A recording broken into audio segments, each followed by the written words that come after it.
الحمد لله حمدا كثيرا كما أمر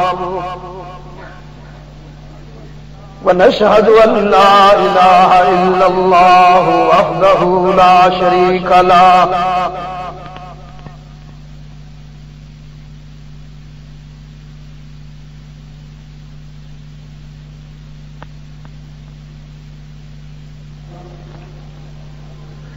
ونشهد أن سيدنا وسندنا محمدا عبده ورسوله المبعوث والأحمر لتتميم مكارم الأخلاق لا يخلق نبي ولا رسول بعده والأمة بعد أمته ولا شريعة بعد شريعته ولا كتاب بعد كتابه صلى الله عليه وعلى آله وأصحابه الذين سار بالحق وخير الخلائق بعد الأنبياء وهم كالنجوم في السماء للاهتداء والاقتداء وهم مفاتيح الرحمة ومصابيح الغرر. أعوذ بالله من الشيطان الرجيم. بسم الله الرحمن الرحيم. إذا جاء نصر الله والفتح ورأيت الناس يدخلون في دين الله أفواجا فسبح بحمد ربك واستغفره إنه كان توابا. صدقت يا رب العالمين. وقال صاحب القرآن صلى الله عليه وسلم بعثت لأتمم مكارم الأخلاق. وصدق رسولك النبي الأمي الكريم. ونحن على ذلك لمن الشاهدين والشاكرين والحمد لله رب العالمين.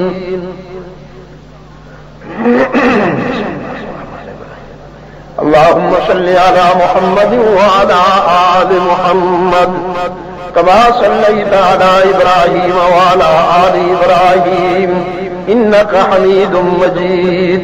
اللهم بارك على محمد وعلى آل محمد كما باركت على إبراهيم وعلى آل إبراهيم إنك حميد مجيد. دوستو، بھائیو، عزیزو، آج 5 نومبر 2004 عیسوی ہم یہاں بلالی مسجد راولپنڈی پاکستان میں جمعہ کی اس مختصر سی ملاقات میں دعوت و تبلیغ کی نسبت سے جمع ہیں.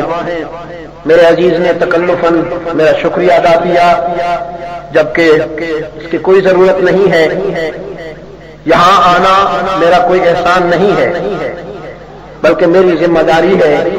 میں تو اللہ کا شکر گزار ہوں کہ اس نے مجھے اپنی ذمہ داری کی ادائیگی کی توفیق عطا فرمائی. آپ تشریف لائے، دقت بھی ہوئی کیونکہ مری روڈ کہ بند ہونے سے جہاں پہنچنا اتنا آسان نہیں. اللہ آپ کے اخلاص کو قبول فرمائے. بلا تمہید سورہ نصر آج کی ہماری بنیاد ہے، جس کی ہم نے ابھی تلاوت اور سماعت کی سعادت حاصل کی، جس میں حق تعالی نے اپنے محبوب صلی اللہ علیہ وسلم کو خوشخبری دی ہے کہ آپ کی چاہت کے مطابق، آپ کی خواہش کے مطابق ان قریب بنی نوع انسان آپ کے دین کو آپ کے موقف کو، آپ کی رسالت کو قبول کرتے ہوئے، تسلیم کرتے ہوئے آپ کی طرف فوج در فوج آنے والے 20 رمضان المبارک ہماری تاریخ، ہمارے شاندار ماضی کا ایک تابندہ نقش ہے۔ جب رحمت عالم صلی اللہ علیہ وسلم اس شہر میں فاتح کی حیثیت سے داخل ہوئے جس شہر کے مظالم کے نتیجہ میں آپ کو ہجرت کرنا پڑی، اور جس شہر کے باشندوں نے 2 سال پہلے آپ صلی اللہ علیہ وسلم کو زیارت بیت اللہ کی بھی اجازت نہ دی، اور آپ مکہ سے قریب تر آ کر واپس چلے گئے۔ اسی سفر میں مشرکین مکہ اور آپ صلی اللہ علیہ وسلم کے درمیان ایک معاہدہ طے پایا جس کی بعض شرائط بظاہر دلآزار تھی، تکلیف دہ تھی۔ مثلا یہ کہ مسلمان بیت اللہ کا طواف کیے بغیر واپس چلے جائیں، اور ذہنی طور پر ہر شخص بیت اللہ کے طواف کے لیے بے قرار تھا۔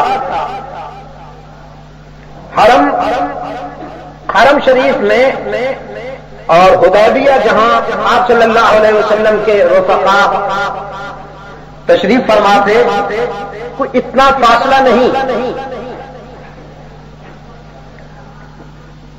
یہ بات طے پائی کہ واپس چلے جائیں، پھر یہ بات طے پائی کہ کوئی مشرک اگر اسلام قبول کر کے مدینہ جائے گا تو مدینہ کی قیادت اس کو واپس کر دے گی۔ واپس کر دے گی کیا مطلب؟ تاکہ مکہ کے مشرک اس کی کھال اتاریں کہ تو نے کیوں اسلام قبول کیا، تو کیوں مدینہ گیا، یہی مطلب ہو سکتا ہے نا۔ میں ابھی جرمنی گیا ہوا تھا گنگا شریف سے پہلے، تو ایک نوجوان آیا کہ میں اسلام قبول کرنا چاہتا ہوں لیکن مجھے اپنے رشتہ داروں اور عزیزوں کے شر سے بچانے کے لیے کوئی تدبیر بتاؤ، وہ تو مجھے مار ڈالیں گے۔ اب اگر کوئی مشرک مسلمان ہو کر مدینہ چلا جائے، میں آپ سے پوچھتا ہوں اس کو واپس بھیجنا چاہیے مکہ؟ آپ اپنی رائے دیں، یہ نہیں کہ وہاں کیا طے پایا اس کو رہنے دیں، آپ کی کیا رائے اس کو واپس بھیجا جائے؟ ہاں بالکل یہی بات۔ لیکن بعض فیصلے ایسے ہوتے ہیں کہ جو عام فہم نہیں ہوتے، بعض فیصلے عام فہم نہیں ہوتے۔ فعالم ما لم تعلموا، کہا قرآن کریم نے سورہ فتح کہ سب کچھ تو میں جانتا ہوں، میرے مقابلے میں تمہارا علم نہ ہونے کے برابر ہے۔ سو عالم ما لم تعلموا، وہ سب کچھ جانتا ہے، تم اس کے مقابلے میں کچھ بھی نہیں جانتے ہو۔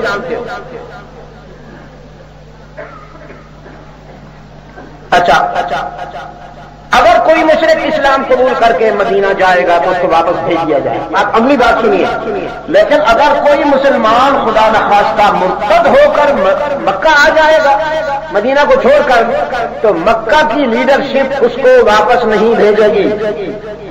آپ کے خیال میں یہ ہونا چاہیے؟ اس قسم کی شرائط پر یہ معاہدہ ہوا، جس پر فاروق اعظم رضی اللہ تعالی عنہ بہت ہی بے قرار ہوئے۔ بے قرار تو ہر مسلمان ہوا، لیکن فاروق اعظم کی بے قراری لفظوں میں آ گئی، اور صدیق اکبر رضی اللہ تعالی عنہ کے پاس آ کر انہوں نے کہا السنا علی الحق وهم علی الباطل۔ کیوں بھائی ہم ان شرائط پر کیوں ان کے ساتھ سلو کریں؟ کیا ہم حق پرست نہیں ہیں، وہ باطل پرست نہیں ہیں؟ صدیق اکبر رضی اللہ تعالی عنہ نے ہاتھ پکڑا اور بارگاہ رسالت میں لے آئے. ادھر آؤ. معاملات یہاں طے ہوں گے. مرکز میں اللہ کے رسول صلی اللہ علیہ وسلم نے ابن خطاب کا چہرہ پڑھتے ہی فرمایا کیا بات ہے. ابن خطاب نے لہجہ بدل دیا کیونکہ وہ تو بھائی کے سامنے بات تھی نا. تو اب رحمت للعالمین صلی اللہ علیہ وسلم کے سامنے عرض کیا السنا علی الحق وهم علی الباطل. صدیق اکبر کے سامنے السنا علی الحق وهم علی الباطل، اور یہاں السنا علی الحق وهم علی الباطل. اللہ کے رسول صلی اللہ علیہ وسلم نے فرمایا لا ریب، ہم حق پہ ہیں وہ باطل پہ ہیں.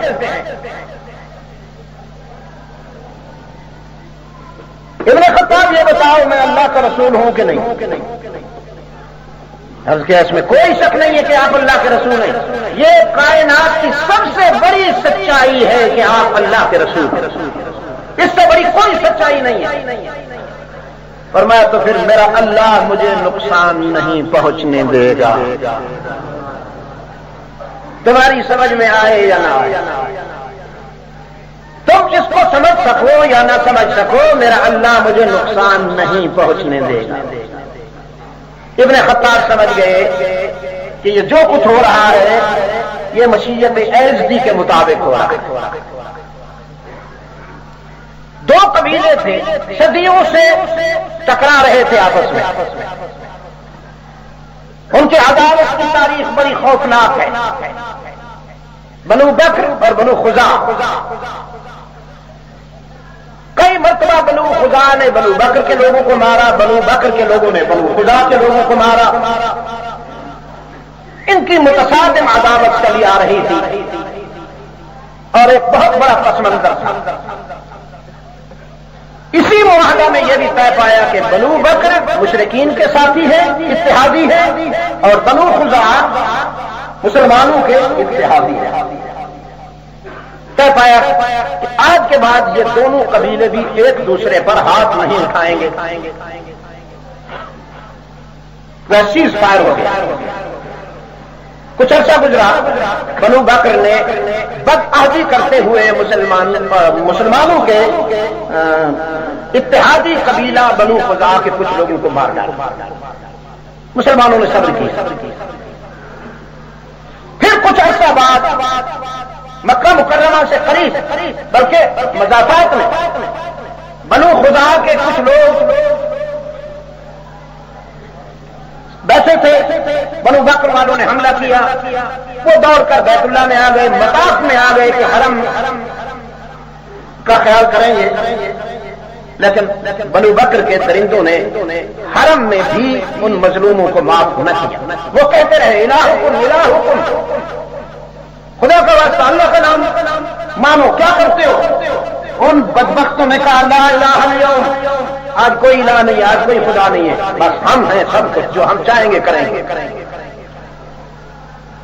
اب ان پر یہ قیامت گزری تو پھر بنو خزاع کا ایک وقت مدینہ طیبہ اللہ کے رسول صلی اللہ علیہ وسلم کی خدمت میں انہوں نے آ کر اپنی مظلومیت کی کہانی سنائی.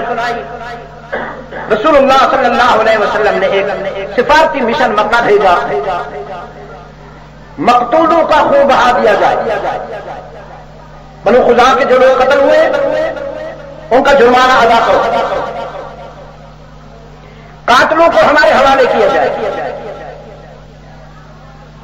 یہ دو باتیں ہو گئی. اگر تم یہ نہیں کرتے ہو تو حدیبیہ والا معاہدہ ختم.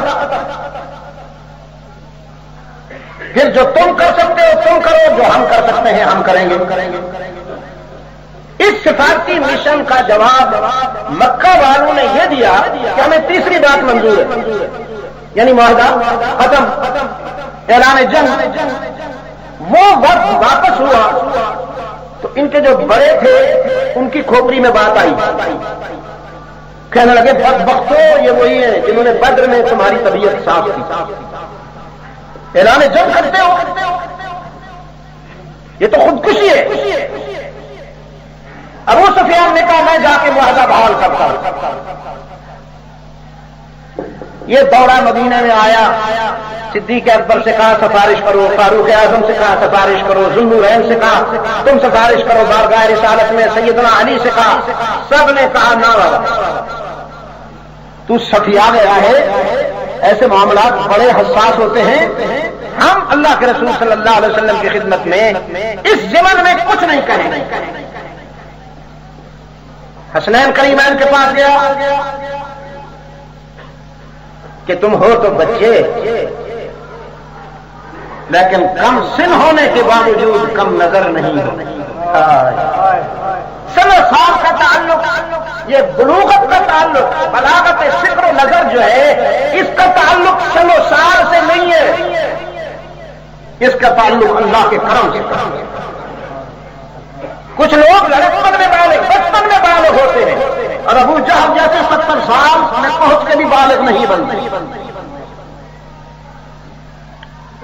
محمد ابن مسلمہ پر اللہ کے رسول صلی اللہ علیہ وسلم نے اتنا بڑا اعتماد کیا کہ ایک فوجی لشکر کا اسے کمانڈر ان چیف بنایا، اور پھر فاروق اعظم اور صدیق اکبر نے اتنا بڑا اعتماد کیا بالخصوص سیدنا عمر فاروق نے کہ اسے انسپکٹر جنرل پولیس بنایا، انسپکٹر جنرل آئی جی بنایا، جبکہ ان کی عمر 19-22 سال تھی۔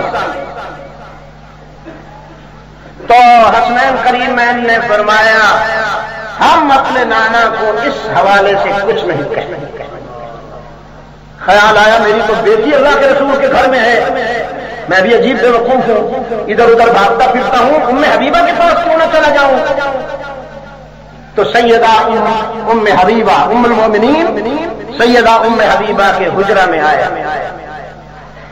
جو ہی دروازہ کھلا اور ام حبیبہ نے دیکھا میرا باپ آیا ہے تو دوڑی بستر کی طرف، باپ کی طرف نہیں، کیا وہ حضور کیسے آئے ہو، خیریت تو ہے؟ باپ کی طرف نہیں، بستر کی طرف، بستر کی طرف دوڑی، بستر کو جا کے لپیٹنا شروع کیا۔ ابو سفیان نے کہا کیا کرتی ہو؟ کہنے لگی بستر لپیٹ رہی ہوں، دیکھتے نہیں ہو؟ ایک تو نے مجھے کوئی الیک سلیک نہیں دیا، خوش آمدید نہیں کہا، پھر بستر بھی لپیٹ رہی ہو، میں کہاں بیٹھوں گا؟ کہنے لگی ابو سفیان تو باپ بعد میں ہے، محمد میرا آقا پہلے ہے، یہ بستر اس کا ہے جس کے قلب پر وہی اترتی ہے، جس پر تو مشرک ناپاک بیٹھے گا۔ طبیعت صاف ہو گئی، سمجھئے یہاں بھی کچھ نہیں، یہاں بھی بات نہیں چلے گی۔ تو پھر مجبور ہو کر جب دیکھا کہ کسی رخ سے بات بنتی نظر نہیں آتی تو مسجد نبوی میں چلا آیا، صحن میں کھڑے ہو کے کہتا ہے میں نے حدیبیہ والا معاہدہ بحال کیا ہے، بحال کیا ہے، بحال کیا ہے۔ یہ کہہ کر گھوڑے پہ بیٹھا اور مکہ آ گیا۔ لوگ اسے کہا بحال کر آئے ہوں؟ انہوں نے کہا کیسے؟ کوئی تحریر واری تو نہیں ہے؟ کہا تو پھر زبانی بات ہوئی ہے؟ زبانی بات بھی بس ایسے ہوئی ہے کہ میں نے خود اعلان کر دیا کہ معاہدہ بحال ہو گیا۔ پاگل دی گریٹ، یک طرفہ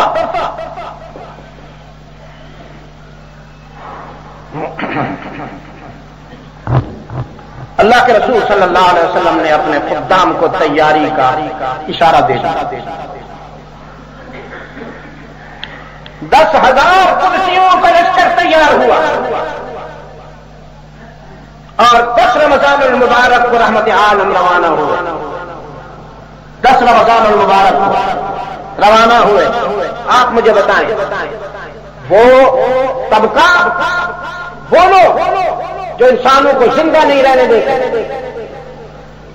جنہوں نے عدل و انصاف کا قتل عام شروع کر رکھا، جو نہتوں اور پرامن لوگوں پر شبخون مارتے ہیں، ان کا ہاتھ روکنا تعمیر ہے یا تخریب ہے؟ ان کا ہاتھ روکنا رحمت ہے یا دہشت ہے؟ تو پھر آج کے عالمی چور، آج کے عالمی قاتل، آج کے ابو جہل کے وارث، آج کے طاغوت کے نمائندے اسلام کو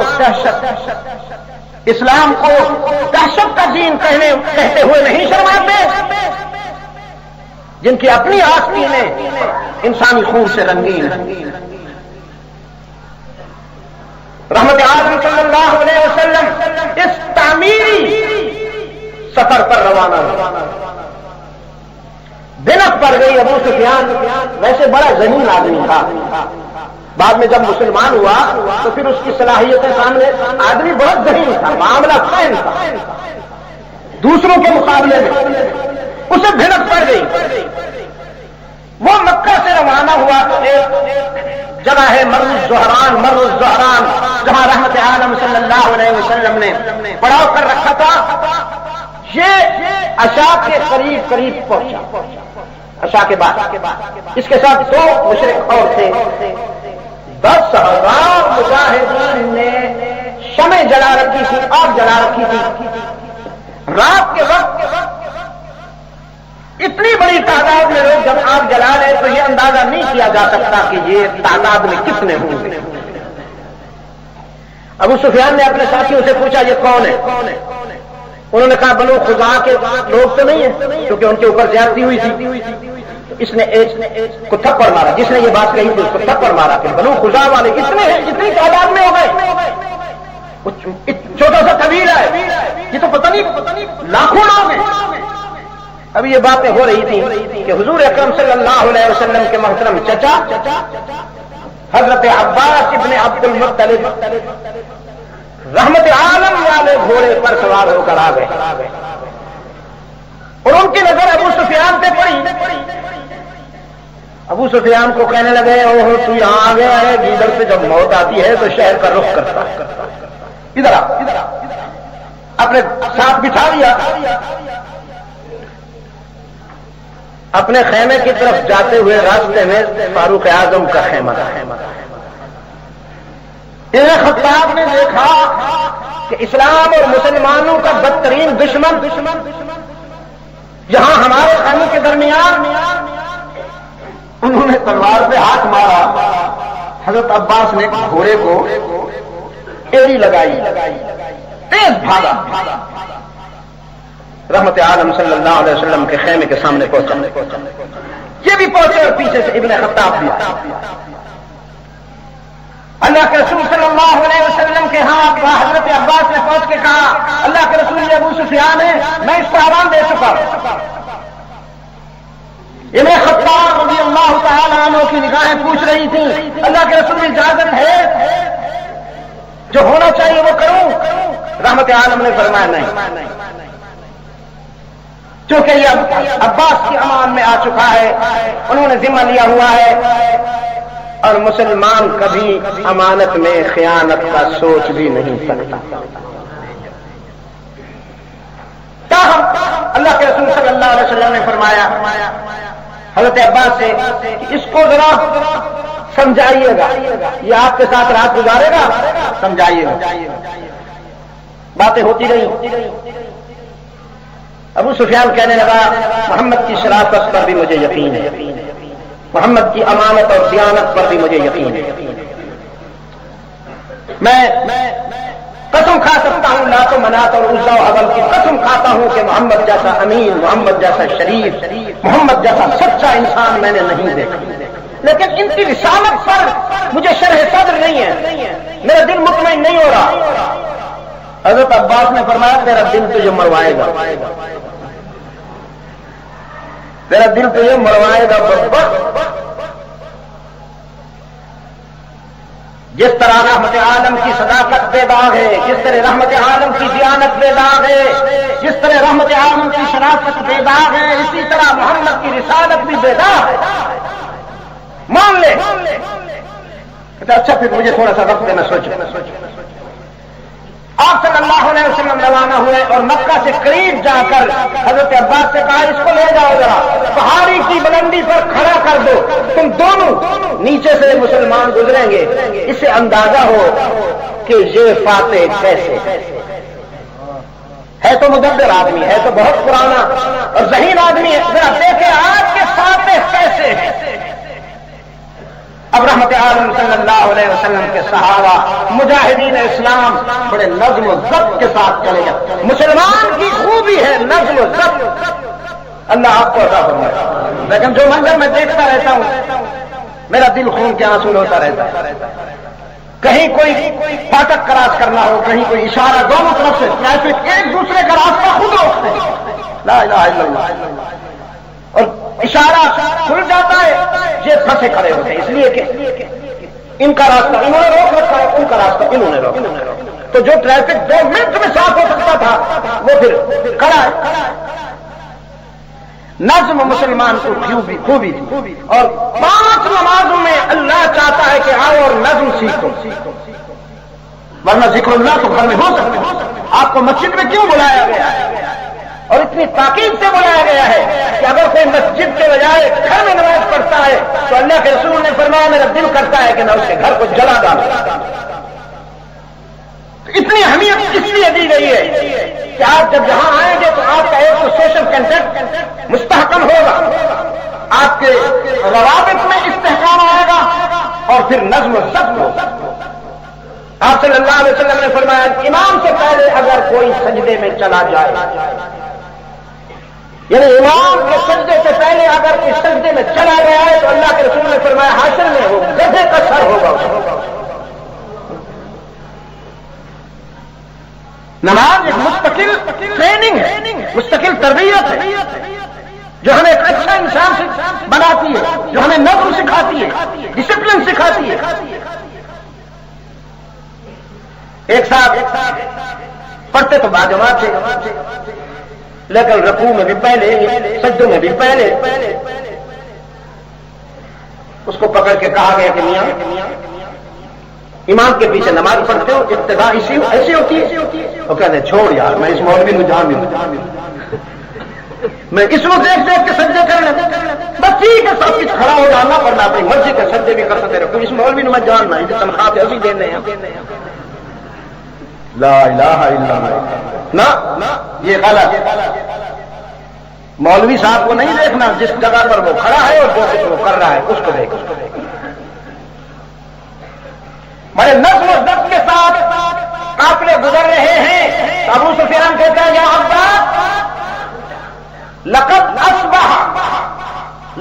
اصبح ملک ابن اخیک اليوم عظیما، آج تیرے بھائی کے فرزند کی سلطنت عظیم ہو گئی۔ آج تک میری نگاہوں نے یہ منظر تو نہیں دیکھا۔ لقد اصبح ملک ابن اخیک اليوم عظیما، حضرت عباس نے فرمایا اللہ ابو سفیان لقد اصبح رسالت ابن اخی اليوم عظیما، آج میرے بھائی کے بیٹے کی سلطنت عظیم نہیں ہو گئی، آج میرے بھائی کے فرزند کی نبوت اور رسالت عظیم ہو گئی، ان کے موقع پر بلندی ملی ہے۔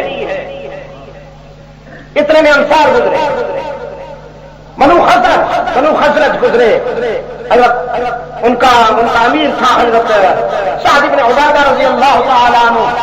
یہ سعد بن عبادہ وہی خوش نصیب ہے جس کے گھر میں رحمت عالم صلی اللہ علیہ وسلم کی وفات کے بعد صدیق اکبر کی خلافت کا فیصلہ ہوا۔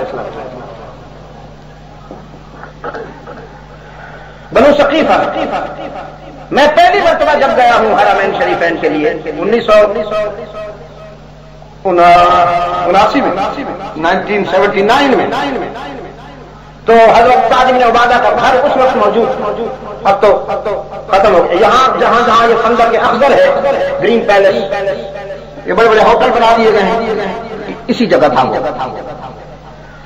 سعد بن عبادہ کی نظر پڑی ابو سفیان پر، تو ابو سفیان کو دیکھ کر انہوں نے پھر فرمایا تلک الایام نداولها بین الناس۔ ابو سفیان قرآن کی سن، تلک الایام نداولها بین الناس، آج سمجھ آ گئی؟ قرآن کریم نے فرمایا یہ راتیں اور دن تمہارے قبضے میں نہیں، تم تو غلاظت کے مجسمے ہو، بول و براد کی گوریاں ہو، چلتے پھرتے گندگی کے مجسمے ہو، تمہارے اختیار میں کیا؟ یہ راتیں اور دن اس کے اختیار میں ہیں، اور وہ پھیرتا ہے انہیں، نداولها ماضی تمہاری تھی، حال ہمارا ہے۔ کل تمہاری تلوار ہمارے گلے، آج ہماری تلوار تمہارے گلے۔ آج بیت اللہ بھی تمہیں نہیں بچا سکے گا۔ تو ابو سفیان دوڑا، اللہ کے رسول صلی اللہ علیہ وسلم کے رحمت عالم اپنی قصوہ پہ تشریف فرما تھے، اور قصوہ کے پیچھے آج کے دن نہ ابو بکر تھا، نہ عمر تھا، نہ عثمان تھا، نہ علی تھا، ایک غلام کا بیٹا حضرت اسامہ بن زید۔ ہاں، یہ نام ہر دور میں منفرد رہا ہے، اور اسلام نے ہر دور میں اپنی عجیب شناخت سنائی۔ یہ لڑکا اللہ کے رسول صلی اللہ علیہ وسلم کے قصوہ میں ساتھ بیٹھا ہے۔ یہ ایک استعارہ تھا، انڈیکیشن تھا پوری دنیا کے لیے۔ اسلام انسانوں کو غلام بنانے نہیں آیا، غلامی میں الجھے ہوئے عناصر کو بلند کرنے آیا ہے، عزت دینے آیا ہے۔ اسامہ خوشی میں تھوڑا سا مچلا اور اچھلتا ہوا فاتحانہ انداز میں کچھ رجز پڑھے، تو رسول اللہ کے ہاتھوں نے اسے کنٹرول کرتے ہوئے فرمایا، نہیں علیک یا والدی، میرا دین اعتدال ہے، دین اعتدال ہے۔ یہ خوشیوں میں ناچنے نہیں دیتا اور غموں میں سینہ کو بھی نہیں کرنے دیتا۔ اسلام رقص کی بھی اجازت نہیں دیتا، ماتم کی بھی اجازت نہیں دیتا، اور اس کا کوئی عنوان ہو۔ رقص اور ماتم اسلام کی لغت میں نہیں ہے۔ اسلام کی لغت یہ ہے کہ خوشیوں میں شکر کرو اور غموں میں صبر کرو۔ ان اللہ مع الصابرین، اللہ صبر کرنے والوں کو پسند کرتا ہے اور انہیں کے ساتھ ہے۔ ابو سفیان نے کہا، سعد بن عبادہ کیا کہہ رہا ہے اللہ کے رسول؟ رحمت عالم صلی اللہ علیہ وسلم نے فرمایا، میں نے بھی سنا ہے۔ بلاؤ، ساتھ بلائے گئے، پوچھا کیا کہتے ہو؟ عرض کیا، اللہ کے رسول میں ان کی حوصلہ شکنی کرتا ہوں۔ یہ وہی ہیں جن کے ہاتھوں سمیہ تو ٹکڑے ہوئی، یہ وہی ہیں جن کے ہاتھوں عمار و یاسر تڑپائے گئے، ستائے گئے بلال کو، جن ظالموں نے گرم ریت پہ رکھ کر سینے پہ پتھر رکھے، ان کی زبان باہر نکلی ہوئی ہوتی تھی، انسان دیکھ نہیں سکتا تھا یہ منظر۔ اللہ کے رسول میں تھوڑی سی ضربیں لگا رہا ہوں ان کے احساسات پر۔ رحمت عالم نے فرمایا، تو ان کے احساسات پہ ضرب لگاتا ہے تو چوٹ تو میرے احساس پہ بھی لگ رہی ہے، میرے احساس پہ بھی چوٹ لگ رہی ہے، اس لیے کہ تیرے اس جملے میں، اس نعرے میں انتقام کی بو آتی ہے، انتقام کی بو آتی ہے، اور میں بنی نوع انسان کے لیے ابر کرم بن کے آیا ہوں، ابر کرم بن کے آیا ہوں۔ اولے نہیں برستے، حیات آفرین بوندیں برستی۔ اچھا، جھنڈا بیٹے کو دے دو، تنبیہ، جھنڈا بیٹے کو دے دو۔ اور سیدنا علی رضی اللہ عنہ کو بلا کے فرمایا، علی تم جاؤ اور مکہ میں جا کے میری طرف سے کہو، ڈر گئے ہو، دروازے بند کر رکھے ہیں تمہیں تمہارا ماضی ستاتا ہوگا، تم خیال کرتے ہو آج تمہیں دھکتے ہوئے شوروں میں پھینکا جائے گا، لیکن کوئی مادہ پرست دنیا دار پاتے بن کر نہیں آیا، آج رحمت للعالمین آیا۔ میں تم سے وہی کہتا ہوں جو میرے بھائی یوسف نے کہا تھا۔ بھائی یوسف نے کنویں میں ڈالنے والے ننگے ہاتھوں پکڑے گئے، سواری بن کر کھڑے، اور ایک دوسرے کو اشارہ بھی کر رہے ہیں کہ چہرہ اجنبی نہیں ہے، دیکھا ہوا تو ہے، لیکن یقین کے ساتھ نہیں کہا جا سکتا کہ یہ وہی ہے، اس لیے کہ حالات مختلف ہیں۔ لگتا ہے کہ یوسف ہو، لیکن کیسے؟ ہم نے کنویں میں ڈال دیا۔ یہ شاہی تخت ہے، مصر کا تخت ہے، تو جس کو ہم نے کنویں میں ڈالا وہ تخت پہ بیٹھا ہو کیسے ہو سکتا ہے؟ یہ سوچ رہے ہیں. اس مدنظر میں ہوتا زن تھے کہ سیدنا یوسف کی زبان سے سوال نکلا هل علمتم ما فعلتم بيوسف. انہوں نے درخواست کی تھی مسنا واهلنا الضر.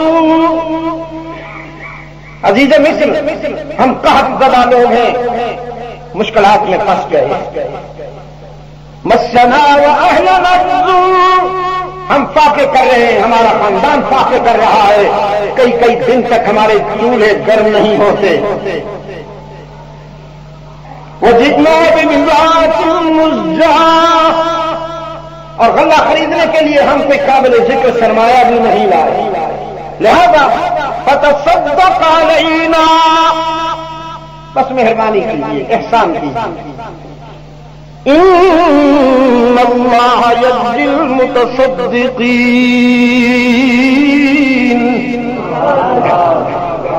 یقیناً اللہ احسان کرنے والوں کو خوب جزا دیتا ہے.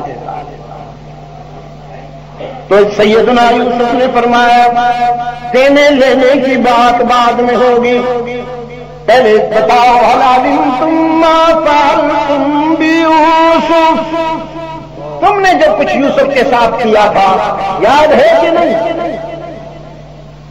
بس وہ جو سسپینس تھا, وہ جو تجسس تھا, وہ حقیقت میں بدل گئے کہ ہم تو شک کر رہے تھے, یہاں تو مسئلہ دوسرا ہے. قالوا انک لانت یوسف, کہنے لگے آپ وہی ہیں. اب اوپر سے اجازت مل گئی تھی, اخفاء ختم, اظہار شروع. فرمایا انا یوسف, الحمدللہ میں یوسف ہوں, وہذا اخی, اور یہ میرا بھائی بنیامین ہے. لیکن آپ یہاں کیسے؟ فرمایا قد من اللہ علینا, تم نے مٹانے میں کمی نہ کی, لیکن مٹانے والوں سے بچانے والا کہیں زیادہ قوی ہے. تم نے کیا سمجھا تھا کہ میں لاوارث ہوں؟ لیکن راول پنڈی والوں, اللہ کرے کہ آپ کے دل میں سچائی اتر جائے اور آپ کے دل و نگاہ کی دنیا کو قرآن کی صداقتیں, قرآن کے اشارات منور کر جائیں. یہ نہیں کہا میں ابراہیم کا پوتا ہوں, یہ نہیں کہا میں یعقوب کا بیٹا ہوں, میرے آباء و اجداد سارے انبیاء و رسول ہیں, انہوں نے دستگیری کی, وہ میری مشکلات میں کام آئے. بندوں میں سے کسی کا نام نہیں لیا, اگر لیتے تو کوئی ولی نہیں ہے, نبی ہے, رسول ہے. فرمایا قد من اللہ علینا, اللہ نے ہم پر کرم کیا, اللہ نے ہم پر کرم. تو مشکلات میں کون کام آتا ہے؟ الحمدللہ. اللہ آپ کو عزت دے, دونوں جہانوں میں سربلندی عطا فرمائے. اس کو کبھی نہ بھولنا. دکھوں میں اور مشکلات میں کون ہے کام آنے والا؟ يمسسك الله بضر يمسسك الله بضر فلا كاشف له إلا هو. خطاب کس کی طرف ہے؟ صاحب قرآن کی طرف, اپنے محبوب کی طرف. يمسسك الله بضر, میرے محبوب جب کوئی تکلیف آئے, جب کوئی تکلیف آئے تو مجھے یاد کیا کیجیے کہ میرے سوا تکلیفیں دور کرنے والا کوئی نہیں. یہ عقیدہ بنایا جا رہا ہے, عقیدہ بنایا جا رہا ہے, ایک فکر کو مستحکم کیا جا رہا ہے. وَإِن يُرِدْكَ بِخَيْرٍ فَلَا رَادَّ لِفَضْلِهِ, اگر میں امتحان لینا چاہوں تو کوئی کام آنے والا نہیں, اور جب میں خیر سے ہمکنار کر دوں تو کوئی نقصان پہنچانے والا نہیں. لہذا نقصان میں، غموں میں، دکھوں میں، مصائب میں کام آنے والا کون؟ ہاں ہی پہ ذرا زور دے کے. ویسے روزہ اتنا تکلیف دہ نہیں ہے کہ آپ کو ہلکام کر دے، آپ کی آواز ہی نہ نکلے. مشکلات و مصائب میں کام آنے والا کون ہے؟ ہی اس پہ زور دیجیے. میں یہ دعویٰ نہیں کرتا کہ سب کو یہ عقیدہ یا سب کو یہ فکر نصیب ہو جائے گا، لیکن میں یہ ضرور اللہ کا شکر ادا کرتا ہوں کہ لاکھوں انسانوں کو اللہ نے صحیح فکر عطا فرمایا اور صحیح رخ پہ آئے ہیں. بھائی پھول وہیں اگتے ہیں جہاں کی زمین زرخیز ہو. اگر کوئی پورے پہ ڈھیر پہ پھولوں کی تمنا کرے تو یہ اس کی سادگی ہے نا، سادگی ہے. مشکلات و مصائب میں کون کام آتا ہے؟ اللہ بضر فلا کاشف له الا هو وَإِن يُرِدْكَ بِخَيْرٍ فَلَا رَادَّ لِفَضْلِهِ لَقَدْ مَنَّ اللَّهُ عَلَيْنَا. اب ایک اضطراب ہے جو سب کے قلوب میں بپا ہے. کیا ہوگا آج، کیا ہوگا؟ سیدنا یوسف نے بھی چہرے پڑھ لیے، باطنی اضطراب کا اندازہ ہوا. فرمایا لا تثریب علیکم اليوم، آج کوئی بدلہ نہیں ہوگا، کوئی انتقام نہیں ہوگا. انتقام اور بدلہ تو دور کی بات ہے، میں تمہیں شرمندہ بھی نہیں کروں گا. جو تم نے کیا وہ تمہارا مقام تھا، جو میں کرنے والا ہوں وہ میرا مقام ہے. مجھ سے تم وہ توقع رکھو جس مقام پہ میں ہوں. رحمت عالم نے فرمایا جاؤ علی جاؤ، اور مکہ میں سہمے ہوئے دروازہ بند کر کے لرزتے ہوئے مشرکین سے کہو آج کوئی دنیا دار نہیں آیا، آج کوئی مادہ دوست نہیں آیا، ذرا دروازہ کھول کے تو دیکھو کون آیا ہے. وہ ایک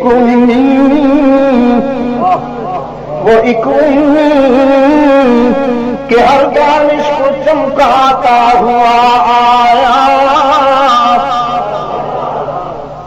وہ آیا ہے جس نے نہ کسی دارالعلوم میں، نہ کسی مکتب میں، نہ کسی یونیورسٹی میں اور نہ کسی انسٹیٹیوٹ میں کسی سے پڑھنا لکھنا سیکھا، کسی سے نہیں سیکھا، لیکن وہ ہے کہ دنیا میں جس کو بھی دانش ملی اس کے قدموں کی خاک کی تنویر سے ملی.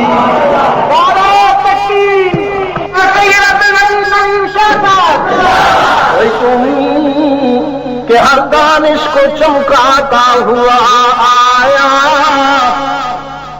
وہی قومی کہ ہر دانش کو چمکاتا ہوا آیا. وہ اقدامان رحمت پھول برساتا ہوا آیا، وہ اقدامان رحمت پھول برساتا ہوا آیا. وہ ایک نغمہ کے انسانوں کو چوکاتا ہوا آیا. وہ ایک جذبہ کے ارمانوں کو بھڑکاتا ہوا آیا. بسم اللہ الرحمن الرحیم. اللهم صل على محمد وعلى آل محمد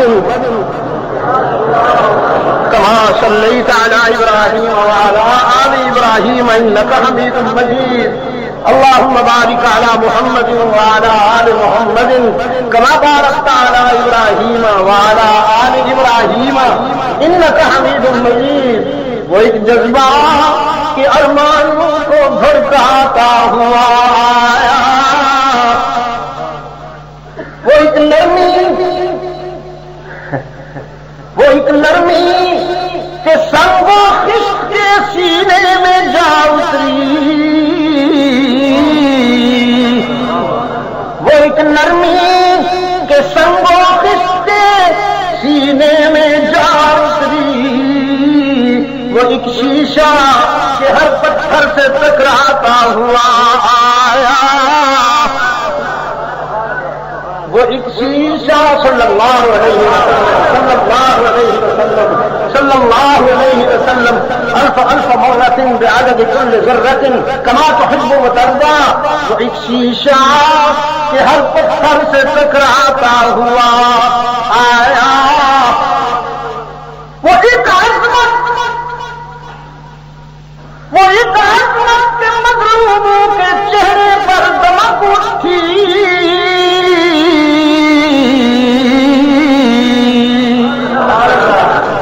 کوئی پوچھے تو صحیح حبشی بلال سے، حبشے کا وہ سیاہ فام، چھوٹی چھوٹی آنکھوں، موٹے موٹے ناک، ماتا کے داغ سے بھرے ہوئے چہرے والا، اس کے سلام کا جواب بھی کوئی نہ دے، لیکن اس نسبت نے اسے کہاں پہنچا دیا کہ مدینہ کی گلی میں چلتا ہے تو جوتوں کی آواز جنت میں سنائی دیتی ہے۔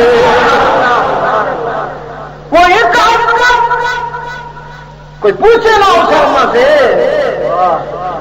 آج رحمت عالم کے ساتھ کسواتے سوار آ رہا ہے، وہ ایک کہ مظلوموں کے چہرے پر دمک اٹھی، وہ ایک بندہ کہ سلطانوں کو ٹھکراتا ہوا آیا،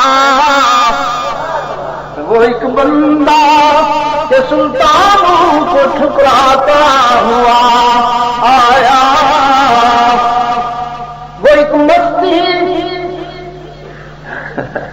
وہ ایک مستی کہ ہستی کو جلا دیتے ہوئے پھیلی، وہ ایک مستی کہ ہستی کو جلا دیتے ہوئے پھیلی، وہ ایک عالم کہ ہر عالم پہ چھا جاتا ہوا آیا، صلی اللہ علیہ وسلم صلی اللہ علیہ وسلم صلی اللہ علیہ وسلم الف الف مرۃ بعدد كل ذرة كما تحب وترضى، وہ ایک مستی کے ہستی کو جلا دیتے ہوئے پھیلی، وہ ایک عالم کہ ہر عالم سے چھا جاتا ہوا آیا، مسجد حسن کی تعمیر فرماتے ہوئے ابھری، لقد خلقنا الانسان في احسن تقويم والتين والزيتون وطور سينين وهذا البلد الامين، لقد خلقنا الانسان في احسن تقويم، تین و زیتون و طور سینین کی قسم، اس شہر امین کی قسم کہ میں نے اس کو خوب بنایا ہے، میں نے اس کو خوب بنایا ہے، میں نے اس کو خوب بنایا ہے، اتنا خوب کہ اس سے خوب تر کی توقع مجھ سے بھی نہ رکھنا۔ وہ جو اقبال کہتا ہے نا رخ مصطفیٰ ہے وہ آئینہ، کہ اب ایسا دوسرا آئینہ نہ ہماری بدل خیال میں، نہ دکان آئینہ ساز میں، وہ آئینہ بس اس کو ہی بنایا۔ مسیحیت حسن کی تعمیر فرماتے ہوئے ابھری، تصور آخری تصویر بن جاتا ہوا آیا، تصور آخری تصویر بن جاتا ہوا آیا۔ بسم اللہ الرحمن الرحیم، اللہم صلی علی محمد وعلى آل محمد كما صليت على إبراهيم وعلى آل إبراهيم إنك حميد مجيد، اللهم بارك على محمد وعلى آل محمد كما باركت على إبراهيم وعلى آل إبراهيم إنك حميد مجيد۔ جاؤ میرے پیارے علی مکہ والوں سے کہو ڈرتے کیوں ہو؟ ابو سفیان نے سب سے زیادہ مہربانیاں کی ہیں مجھ پر، میرے دین پر، میرے غلاموں پر۔ سنو آج اعلان کرتا ہوں، من دخل دار ابی سفیان فهو آمن، جو ابو سفیان کے گھر چلا جائے اسے امن ملے گا، بیت اللہ میں آ جائے اسے امن ملے گا، دار ارقم میں پناہ لے امن ملے گا، ابو سفیان کے گھر میں بھی آ جائے امن ملے گا۔ آگے آج اس کا نہیں ہے کوئی ثانی وہ رسول صلی اللہ علیہ وسلم، صلی اللہ علیہ وسلم، صلی اللہ علیہ وسلم، الف الف مرۃ بعدد کل ذرۃ کما تحب وترضى۔ محمد کو کتنا عظیم ہے، محمد کو کتنا عظیم ہے، سر جھکا ہوا ہے اور اونٹنی کے زین وہ جو ہوتا ہے فلان کا اس کے اوپر لگا ہوا ہے۔ آج رحمت عالم کی سجدگاہ یہ ہے، اور زبان سے حمد و تسبیح ہے، حمد و تسبیح ہے۔ آگے آج اس کا نہیں ہے کوئی ثانی وہ رسول صلی اللہ علیہ وسلم، دین فطرت پر ہے جس کی حکمرانی وہ رسول، جس کا حق پر ہے حکم آسمانی وہ رسول، موت کو جس نے بنایا زندگانی وہ رسول، میں تیرے سب ساتھیوں بے شک کو برہم کر دیا، میں تیرے سب ساتھیوں بے شک کو برہم کر دیا، جس نے خون شام تلواروں کو مرہم کر دیا، جس نے خون شام تلواروں کو مرہم کر دیا۔ سیدھے بیت اللہ میں آئے، سیدھے بیت اللہ میں آئے، بیت اللہ کا دروازہ کھولا، بتوں سے بھرا ہوا ہے، بتوں سے بھرا ہوا ہے، سامنے ابراہیم کے نام کا مجسمہ لگا ہوا ہے، اس کے ساتھ اسماعیل علیہ السلام کے نام کا، ادھر اسحاق علیہ السلام۔ لا الہ الا اللہ، جنہوں نے ساری زندگی بت شکنی کی، یار لوگوں نے انہیں کے نام کے مجسمے بنا ڈالے۔ یہ دنیا ہے، یہ دنیا ہے بابا، دنیا ہے۔ یہ ملنگ سے کوئی پوچھے وہ کہتا ہے کائنات بڑی ملنگات، یہ اسی نہ ہوں تو کائنات ہی نہ ہوں۔ رحمت عالم صلی اللہ علیہ وسلم نے عصا کا اشارہ کرتے جاتے ہیں وہ گرتے جاتے، یہ نہیں فرمایا کہ یہ میرے دادے کا مجسمہ ہے، کچھ بھی ہے نسبت ابراہیم سے آرام سے اتار کے رکھ دو، نہیں، کیوں اشارہ کیا منہ کے بل، جال حق وزحق الباطل، جال حق وزحق الباطل، ان الباطل کان زہوقا۔ وقت گرتے جا رہے ہیں، اٹھا کے باہر پھینکے جا رہے ہیں۔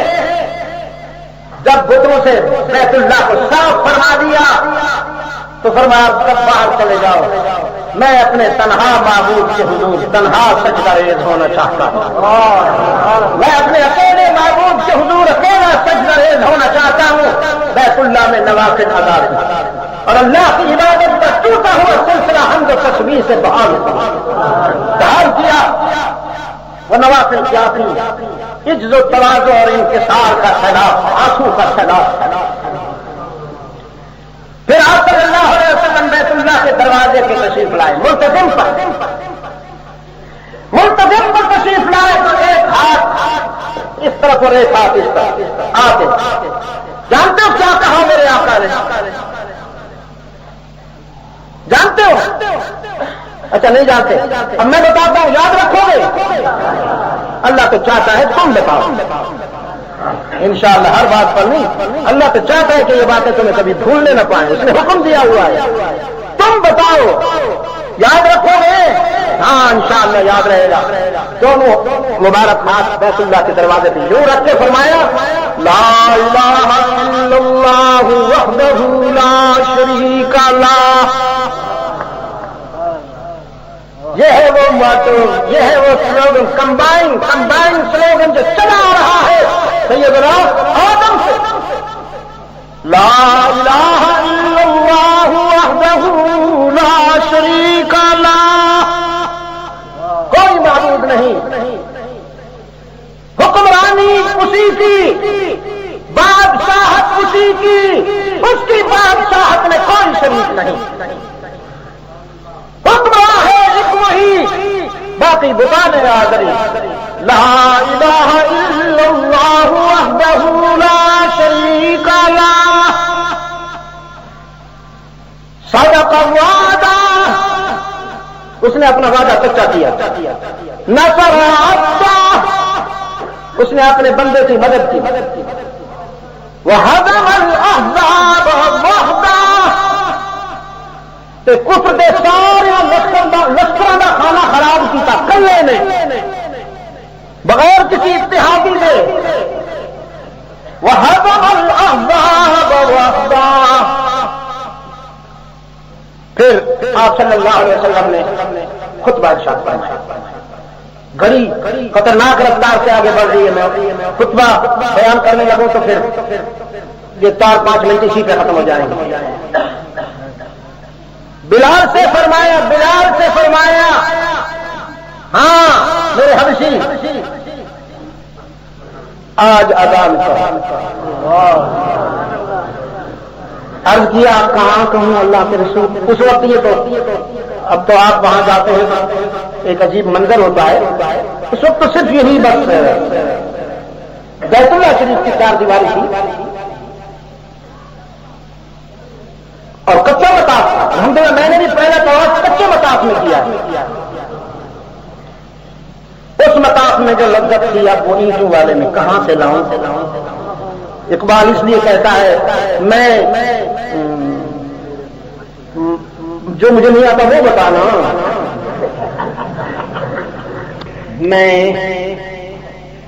میں بد دل و بیزار ہوں مرمر کی سلوں سے، یہ جو مرمر کی سلوں والا تم نے بنایا ہے اس نے میرے دل کی دنیا کو چہوالا کر دیا، وہ اخلاص نہیں ملتا، وہ جو گرم گرم سنگریزوں پہ پاؤں پڑتے تھے تو لگتا تھا جیسے انگاروں پہ پاؤں آ گیا، میں بد دل و بیزار ہوں مرمر کی سلوں سے، میرے لیے مٹی کا حرم اور بنا دو، اور فرمایا بلال بیت اللہ کی چھت پہ چڑھ جاؤ اور وہاں باندھ دو۔ بلال نے بیت اللہ کی چھت پہ لڑائی میں مبتا دے، اللہ اکبر اللہ اکبر۔ تو مولوی نے اس میں بھی میوزیکل پوائنٹ پہ سیٹ کر کے کچھ کر چھوڑیا، اقبال پھر رو گیا، کہنا ہے رہ گئی رسم آزاں روح بلالی نہ رہی۔ ہوں سرا مولوی صاحب نے سنیا کرو گا، اگے پیچھے اپنی فرقہ واریت کا وہ پیچ اپ کرتا ہے، کھڑا ہوگا سی علیکہ کو علیکہ 1.5 میل لے جاتی اور وسلم دی واہ 2 میل کھنچ جاتی، اگے جاہل پوچھنے والا کوئی نہیں، وہ ظالما اے ظلم تو نہ کر، اپنی پہلے سیاسی کاروائی پانے گی، پھر وارانہ کاروائی، اللہ اس کو نجات دے گا۔ لاؤڈ اسپیکر ختم ہو جائے، میں دعوے سے کہتا ہوں، میں نے پچھلی ملاقات میں بھی کہا جمعہ میں وہاں اپنے حمزہ مسجد میں، لاؤڈ اسپیکر کو ختم کر دیا جائے، 90% فرقہ واریت ختم ہو جائے۔ ہاں جس ویلے بجلی نہیں ہوندی نا تو لاؤڈ اسپیکر نہیں ہوتا، مولوی صاحب سادہ جی اذان دے وہ جی ہے حقیقت اج کل افطاری کے اذان تو اگے پیچھے وہ بھی فرقہ وارانہ جملے ذرا کھٹ پڑتا کہ کبھی وہ افطاری کا سامان چک نہ کرو ہو جائے، اذان بھی پڑھتا رہنا تو افطاری کے پکوڑے میں بھی چکتا رہنا، اللہ اکبر اللہ اکبر۔ تو بلال نے لگائی اللہ اکبر اللہ اکبر۔ ایک مشرک نے نال والے نو آخیا میرا پیو مر گیا، ماتا ابھی پیو میرا مر گیا، چنگا ہوا مر گیا، اس نے آواز تیری نہیں سننی نصیب ہوئی، اس آواز میں سنا تو پہلے مر گیا، چنگا ہوا۔ اس نال والے آخیا ہوں تو تیری انتریاں باہر آ جائے، بند کر ساری گلوں، ہوں رحمت عالم دی غلامی دے بغیر کوئی راستہ نہیں، کوئی راستہ سمجھ آئے جائے مننا۔ بلال نے اذان کی اور رحمت عالم صلی اللہ علیہ وسلم نے وہ اعلان کیا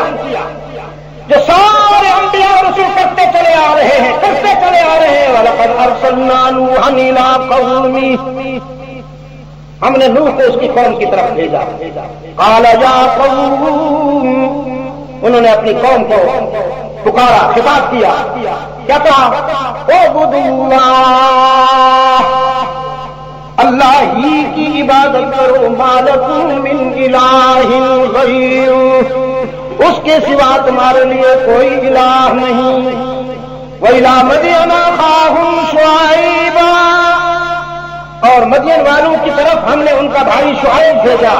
قال یا قوم اعبدوا اللہ ما لکم من الہ غیرہ، وہی بات کہی جو سیدنا نوح نے کہی، وہی بات کہی حضرت شعیب نے. وَإِلَىٰ عَادٍ أَخَاهُمْ هُودًا وَإِلَىٰ ثَمُودَ أَخَاهُمْ صَالِحًا، سب کے سب قال یا قوم، قال یا قوم، قال یا قوم، سب کے چلے آئے میری قوم. اعبدوا اللہ، اللہ ہی کی عبادت کرو. ما لکم من الہ غیر، اس کے سوا تمہارا کوئی دستگیر نہیں، اس کے سوا تمہارا کوئی حاجت روا نہیں، اس کے سوا تمہارا کوئی کارساز نہیں، اس کے سوا تمہارا کوئی میرے پار کرنے والا نہیں، اس کے سوا کوئی بیماریاں دور کرنے والا نہیں. ڈاکٹر دوا تو دیتے ہیں، شفا کون دیتا ہے؟ اور شفا کے مالک ڈاکٹر خود ہوتے تو کبھی ان پہ تو موت نہ آتی. ایک ڈاکٹر صاحب کی والدہ فوت ہو گئی، میرے دوست ہے، تو ان کی نماز جنازے سے پہلے کچھ لوگ آ رہے تھے. میں نے چند باتیں کی. میں نے کہا آج ڈاکٹر صاحب کی والدہ فوت ہو گئی ہے. ایک تو یہ بات سامنے آ گئی کہ موت بہرحال ایک اصل حقیقت ہے جسے ٹالا نہیں جا سکتا. دوسری بات یہ بھی سامنے آ گئی کہ ڈاکٹر بیچارے دوائی دیتے ہیں، شفا ان کے پاس نہیں ہے، ورنہ ڈاکٹر کبھی اپنی ماں کو نہ مرنے دیتے. ایک ڈاکٹر دوڑ کے آیا میرے کان میں، کہا جی نہ ماں نہیں، بیگم کو نہ مرنے دیتے. یہ بھی ٹھیک آتی ہے، یہ بھی ٹھیک آتی. ماں تو اکثر تنگ ہے،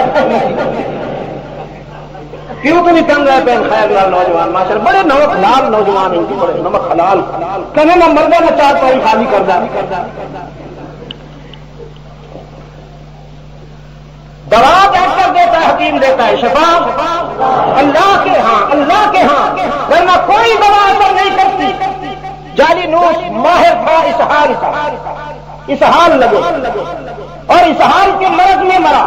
لوگوں نے آ کے کہا حکیم صاحب تیری پڑیا سے ہمارے پرانے بیماری دور ہو جاتی تھی، تجھے کوئی دوائی نہیں ملتی اپنے لیے؟ اس نے ایک بوتل دی، کہتا جاؤ سامنے جو ایک نالا بہ رہا ہے نا، اس کو یوں ڈالو. انہوں نے جو جا کے یوں ڈالی تو پانی جم گیا، پانی جم گیا اور ادھر ادھر کہنے لگا، سیدھا نہیں کہنے لگا میں یہ سینکڑوں کھا چکا ہوں، میرے اسحال بند نہیں ہوتے، میرے موشن نہیں ختم ہوتے. اس لیے کہ ڈاکٹر دوا دیتے ہیں، حکیم نسخہ لکھ کے دیتے ہیں، دوائیاں دیتے ہیں، شفا تو رب العالمین کے پاس ہے نا. فرمایا اس کے سوا کوئی دستگیر، کوئی مشکل کشا نہیں. نوح علیہ السلام نے بھی فرمایا یا قوم، شعیب نے بھی فرمایا یا قوم، ہود نے بھی فرمایا یا قوم، صالح نے بھی فرمایا یا قوم، ابراہیم نے بھی فرمایا یا قوم، موسیٰ نے بھی فرمایا یا قوم، یونس نے بھی فرمایا یا قوم. اپنی برادری اپنی قوم، اپنی برادری اپنی قوم. پھر وہ آیا جس کے لیے فرمایا وما ارسلناک الا کافۃ للناس، میرے محبوب تجھ سے پہلے اپنے اپنے علاقے، اپنے اپنی برادری کی طرف آئے. اب تیری رسالت شروع ہوتی ہے، اب تیری نبوت شروع ہوتی ہے. تو میں رب العالمین ہوں، تو رحمت للعالمین ہے. رحمت عالم کا خطاب ہے یا ایھا الناس، یا ایھا الناس، پوری انسانیت سے خطاب فرمایا. رحمت عالم نے پوری انسانیت سے خطاب فرمایا. تمہاری بگڑی سے صرف اس حقیقت اور اس بات سے بنے گی کہ اس سے رابطہ قائم کر لو، اسے اپنی دل کی دنیا میں بسا لو، دل کی دنیا میں اسے بسا لو، باقی ساری محبتیں طفیلی بنا لو، اللہ کے طفیل، جو اللہ کا پیارا ہے وہ ہمارا پیارا ہے۔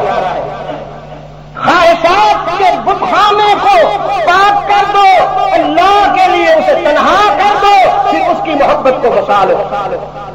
وہ ہمارے روشن ضمیر کہتے ہیں ہر تمنا دل سے رخصت ہو گئی، ہر تمنا دل سے رخصت ہو گئی، ہر تمنا دل سے رخصت ہو گئی، اب تو آ جا، اب تو آ جا، اب تو خلوت ہو گئی، ہوں تو تیرے سوا کوئی نہیں میرے دل، آ جا وہاں۔ بس اسی جملے نے بگڑی بنائی ہے، اسی جملے نے بربادیوں کو آبادیوں سے بدلا ہے۔ پاکستان والوں آج بھی یہی چاہیے، آج بھی بتخانے توڑو، بتخانوں سے نکل آؤ بتخانوں سے، اور لگا لو اس کے ساتھ دوستی، اس کے ساتھ پیار کا ناطا جوڑ کر آزماؤ، تو کئی دوستیاں آزمائی ہیں، ذرا اس دوستی کو بھی آزما لو۔ لا الہ الا اللہ، لا الہ الا اللہ، لا الہ الا اللہ، لا الہ الا اللہ۔ میں بھی روزہ داروں میں تنگ کری، پر میں ایک تنگ ضرور کرنا چاہتا ہوں، لا الہ الا اللہ، لا الہ الا اللہ، لا الہ الا اللہ، لا الہ الا اللہ۔ یہ مال و دولت دنیا، یہ رشتہ پیوند، ہاں یہی تو اقبال یہی تو کہہ رہا ہے، لا تلہکم اموالکم ولا اولادکم عن ذکر اللہ، یا ایھا الذین آمنوا، اپنے نو فرمایا، اپنے نو اہل ایمان نو فرمایا، اولاد اور مال کی محبت کی تو تانوں میرے در تو دور نہ لے جائے۔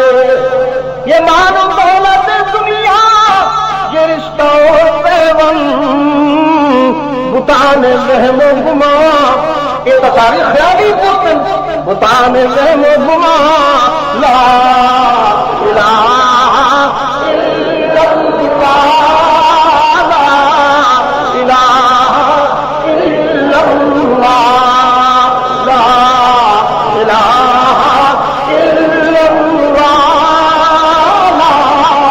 الہ الا اللہ۔ دیکھو گھڑی نے پھر 2 بجا دی، پتہ نہیں اتنی تیز رفتار کیوں ہوئی پئی ہے آج، پہلے تو اس طرح نہیں سی کر دی۔ میرا ایک اور فرض بھی ہے، وہ میں پہلے ادا کرا تو پھر اگلی ادا کر سکتا۔ اس ادارے کی سرپرستی کا بوجھ بھی میرے اوپر ہے، جیسا کہ میرے عزیز نے ابھی کہا، حاجی ساجد محمود نے، ہم نے محض اللہ کی رضا کے لیے یہاں قرآنی علوم کی تعلیم کی شمع روشن کی، اس کے کرم سے ہمارے احباب جو اس مسجد کی خدمت کرتے ہیں، جس کو آپ لوگ کمیٹی کہتے ہیں نا آپ، لیکن میں انہیں اپنے احباب کہہ رہا ہوں، اپنے دوست کہہ رہا ہوں، انہوں نے اس حوالے سے مثالی تعاون کیا، اور بحمدللہ تعالی وہ شمع روشن ہے، اس کو روشن رہنا چاہیے کہ نہیں، روشن رہنا چاہیے۔ اس لیے میں آپ سے درخواست کرتا ہوں کہ اس میں آپ اپنا کردار ادا فرماتے رہیے ہمیشہ کے لیے۔ آج بھی اگر اللہ آپ کو توفیق دیتا ہے اور آپ کچھ لے کے آئے ہیں تو میں آپ کو روکوں گا نہیں،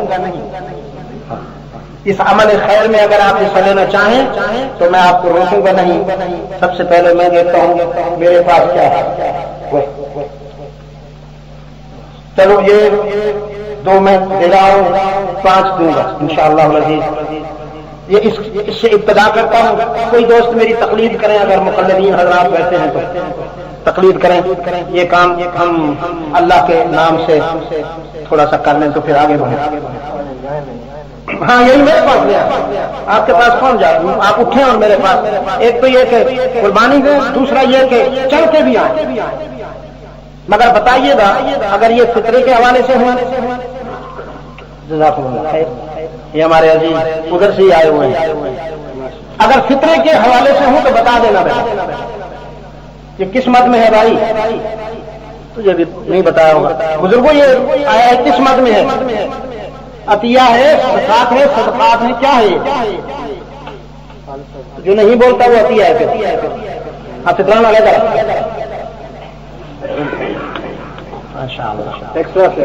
مجھے معلوم ہے کمزور لوگ سارے ٹیکسلا میں رہتے ہیں،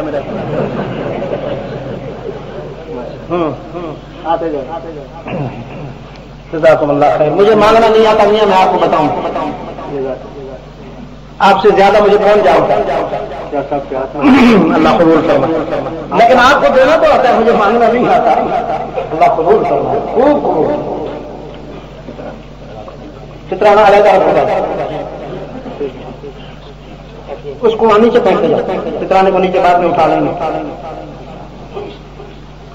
شاباش، یہ کیا ہے فطرانہ؟ وعلیکم السلام ورحمۃ اللہ۔ فطرانے کے لیے بہتر یہ ہے کہ پہلے دے دیا جائے تاکہ طلباء کے ہم کپڑے بنا دیں، ماشاء اللہ خیریت سے ہیں آپ، یہ کس میں ہے؟ عطیہ، یا آپ اگر اپنے عزیزوں کو دے رہے ہیں تو وہ بھی آپ کے ساتھ عید کی خوشیوں میں شامل ہو جائیں، کپڑے بنا دیں، ضروریات ان کو بھی اللہ تعالیٰ کرم فرمائے مہیا ہو جائے۔ اچھا یہی ہے کہ عید سے پہلے آپ اس فرض کو عید سے پہلے ہی ادا کر دیں۔ احتیاط اس میں ہے کہ 35 روپے لیں، کیونکہ آٹے کا بھاؤ بڑھتا چڑھتا رہتا ہے، مختلف علاقوں میں مختلف ہے، یعنی بھاؤ کہیں کچھ ہے کہیں کچھ ہے، تو احتیاطاً 35 روپے تاکہ کچھ زیادہ چلا جائے کم نہ ہو۔ اللہ قبول فرمائے، اللہ قبول فرمائے۔ السلام ورحمۃ اللہ، اس میں بدل سکے، اللہ قبول فرمائے۔ تو یہ جو مبارک مہینہ ہے یہ بھی آپ کو اللہ سے قریب کرنے آیا ہے، نہ آپ کو بھوکا مارنے آیا ہے، نہ آپ کو پیاسا رکھنے آیا ہے، یہ آپ کے اندر تقویٰ کی روح پیدا کرتا ہے۔ اور تقویٰ کی کیا معنی ہے؟ تقویٰ کے یہ معنی ہے، لفظی معنی ہے ڈرنا، لغت کے اعتبار سے لفظی معنی کیا ہے؟ ڈرنا، لیکن یہ ڈر وہ نہیں ہے جو کسی درندے سے ہوتا ہے، نہ یہ ڈر وہ ہے جو کسی ڈاکو سے یا قاتل سے ہوتا ہے، بلکہ یہ وہ ڈر ہے جو کسی دوست سے ہوتا ہے۔ اور دوست سے یہ ڈر ہوتا ہے کہ مجھ سے کوئی ایسی بات نہ ہو جائے کہ میرا دوست مجھ پہ ناراض ہو جائے۔ تو کتب علیکم الصیام کما کتب علی الذین من قبلکم، روزے تم پر فرض کیے گئے جس طرح تم سے پہلوں پر فرض کیے گئے تھے، لعلکم تتقون، تاکہ تم متقی بن جاؤ۔ ہم نے کیا بنایا رمضان شریف کو؟ لعلکم تأکلون وتشربون، تاکہ خوب کھاؤ پیو۔ میں نے ایک صاحب کو، ہم اس دن پشاور تھے، ایک تو میں کل تھا ویسے اس سے پہلے، میں نے دیکھا کہ وہ ادھر سے بھی اتنا کچھ اٹھا رکھا ہے کہ جھکا ہوا ہے، اور ادھر سے بھی اتنا کچھ اٹھا رکھا ہے کہ جھکا ہوا ہے۔ میں نے اس کے کندھے پہ ہاتھ رکھ کے کہا، حاجی صاحب اتنی کم افطاری کیوں دی آپ نے؟ مجھے کہتے ہیں دیکھ کر سمجھ گیا، کہتے ہیں شاہ صاحب یہ بڑا برکت والا مہینہ ہے۔ تو برکت کے معنی یہ نہیں ہے میرے بھائی کہ بس اپنا معدہ بھرنے میں ہی لگ جائیں ہم، برکت کے معنی یہ ہے کہ ہم اللہ سے قریب کر لیں، اپنے آپ کو اللہ سے قریب کر لیں، اور اپنے باطن کو بتوں سے پاک کر لیں، اپنے باطن کو بتوں سے پاک کر لیں، دنیا کی محبت کو نکالیں، اللہ کی محبت کو بسائیں۔ یہ دنیا تو پھر دنیا ہے، کس سے لو لگا بیٹھے ہو، یہ تو ٹھوکریں لگاتی ہے۔ ایک کمزور شخص نے کبھی بات کی، نام نہیں لیتا، فرمایا جاگو رے غریبا پہ نظر ڈال بعبرت، جاگو رے غریبا پہ نظر ڈال بعبرت، کھل جائے گی تجھ پر تیری دنیا کی حقیقت، عبرت کے لیے ڈھونڈ کسی شاہ کی تربت اور پوچھ کہاں ہے وہ تیری شان حکومت،